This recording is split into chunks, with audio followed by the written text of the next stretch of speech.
Hello friends, नमस्ते, प्रणाम। विमल यादव, गुड्डी यादव लोकगीत चैनल में आप सभी फ्रेंड्स का स्वागत है। हम लोग बहुत ही प्यारा भसुर गीत लेकर आए हैं, जो भसुर गारी गीत है। अगर अच्छा लगेगा तो लाइक शेयर सब्सक्राइब जरूर कीजिएगा और कमेंट बॉक्स में जरूर बताइएगा कि ये गाना आप लोगों को कैसा लगा। तो चलिए सुनाते हैं हंसी मजाक गारी गीत।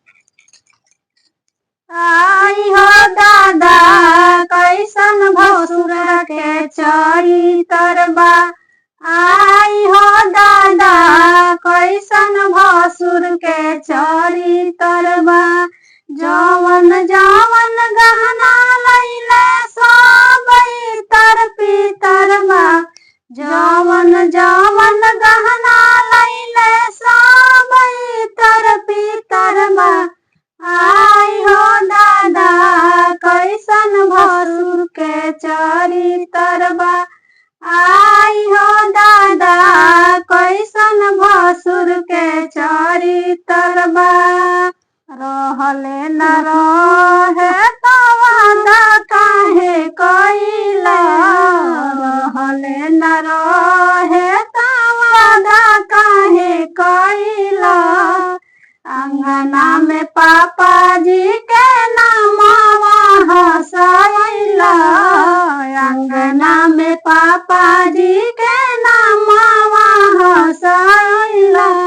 जवन जवन साड़ी लैला सब 4 मीटरबा, जवन जवन साड़ी लैला सब 4 मीटरबा।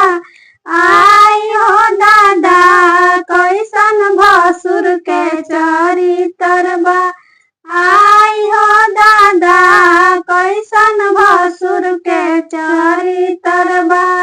जवन जवन कंगना लैले सब इतर पितरबा, जवन जवन गहना लैले सब इतर पितरबा।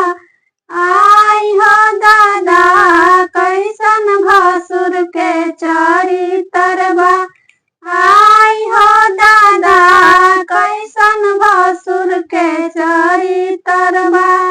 रहले न रहे तो वादा काहे कइला, रहले न रहे तो वादा काहे कइला। अंगना में चाचा जी के नामवा हंसैला, अंगना में भैया जी के नामवा हंसैला।